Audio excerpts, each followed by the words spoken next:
Here's some modern misspellings and mispronunciations of Yeshua/Jesus that do not exist in Hebrew language history. And these are the three most popular amongst Hebrew Israelites in particular. And you all have heard them. You may have even used them. Yeshua. Now, if you notice here, the first one, the Yah, the Y-A-H, is stressed in this particular spelling. But it's not necessary. But they want to put the emphasis on the Yah. And normally when I see people do this, I kind of understand where they're at. Because at one time I even used this. But upon further research, I realized that was incorrect. So I stopped using it. But you hear this one. But the next two are probably even more popular than the first one. And that is Yahushua. Now, when the first time I heard Yahushua, I thought they were talking about some Japanese cuisine or some type of sauce to go on your, what's that? The raw fish, the sushi. I was like, what's Yahushua? I said, man, when I go to Benihana, I'm going to ask them to give me some Yahushua sauce. I had never heard this word. And I've been to school. I'm not dumb. I've been studying the language now since 1995.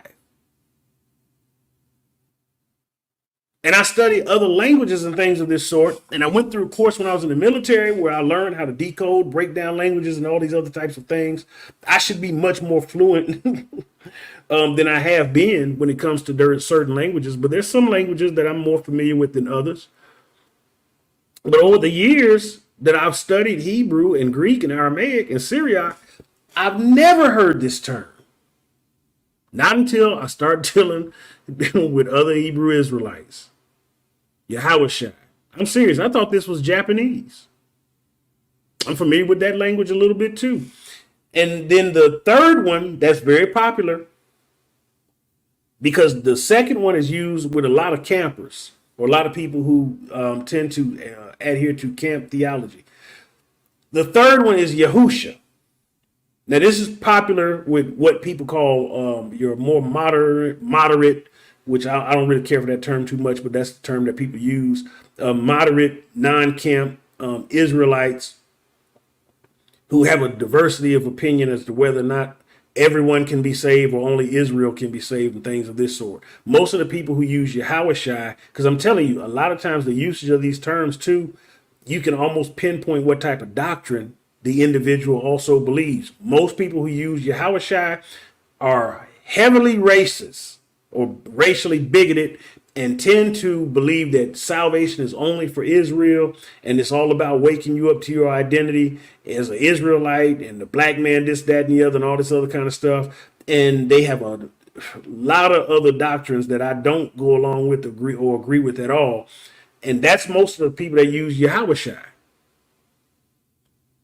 And then the Yahusha people aren't too far behind it, but they're more diverse. You'll see more people who use Yahusha to be a lot more diplomatic.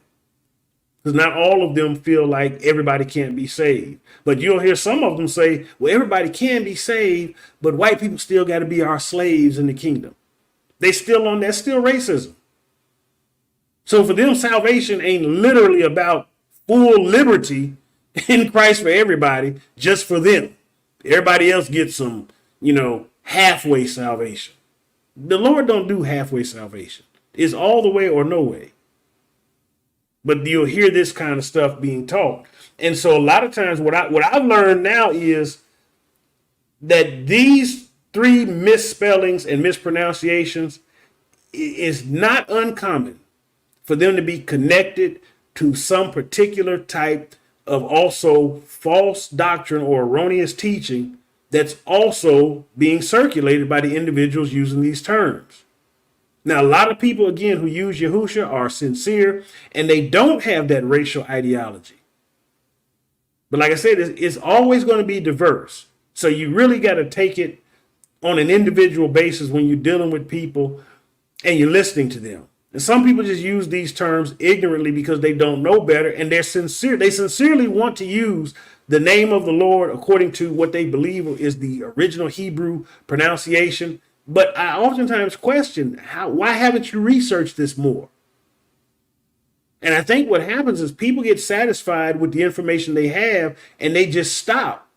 Because at the core of most of these pronunciations, I'm telling you, especially these three, is a racial component. And so some people come to a point where they say, I'm satisfied with this and I don't want to know more. Because it might make me feel too uncomfortable to learn an inconvenient truth. I'm cool at this level and this is where I'm going to stay. And my problem has been with the people that use these three terms. As a person who doesn't use these terms, they've come down hard on people who use Jesus and Yeshua. They've come down hard on people who don't use these terms. They've made the most stink or kicked up the most dust against other people and tried to correct folks. You can't even make a post, on your social media page without sometimes somebody jumping on and trying to correct you to use one of these incorrect spellings or pronunciations.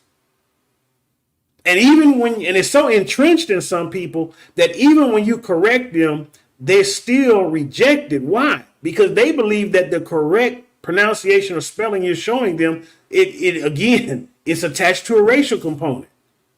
That came from the Ashkenazi. That came from the Euro Jews. So it's always got to be, a lot of times it boils down to black and white. And that's sad because people would deny themselves the opportunity to learn and embrace truth based on the color of the person or the messenger that's delivering the truth. And so they would rather stay in darkness.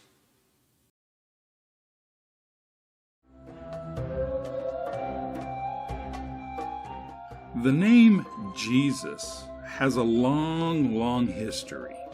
The origin of this name is the Hebrew name Yehoshua, which is Latinized as Joshua.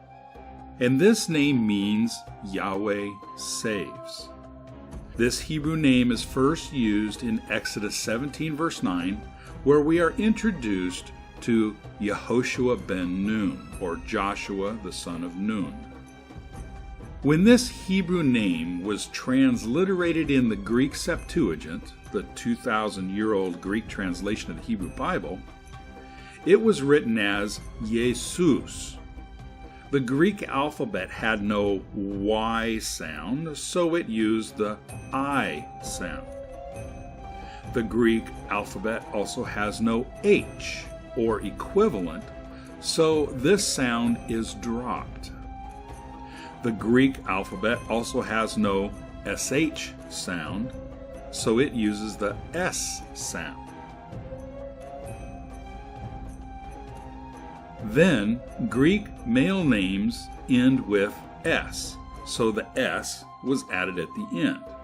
And this is how Yehoshua, the Hebrew name, became Jesus, the Greek name. It is common for names to shift and evolve when transferred from one culture to another.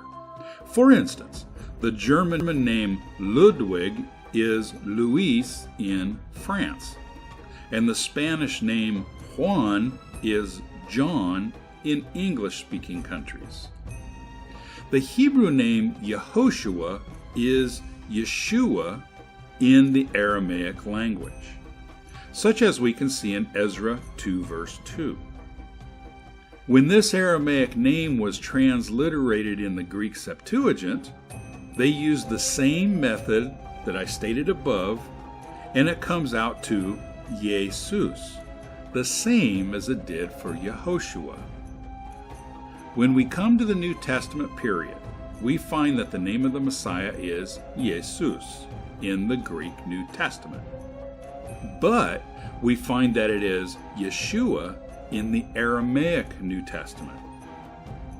When the Greek New Testament was translated into Latin in the 4th century, this name was written as Jesus, an exact match to the Greek that it came from.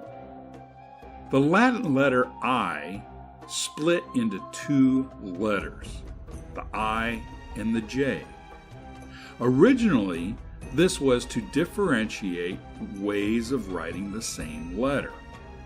So the Jesus became Jesus, but they were pronounced the same way. So the Latin Jesus became Jesus, but notice that the J is pronounced with an I. Years later, some cultures began using the I for the vowel sound and J for the Y sound. And it was not until around 1500 AD that the letter J took on the J sound we are familiar with today. So, Jesus came to be pronounced Jesus.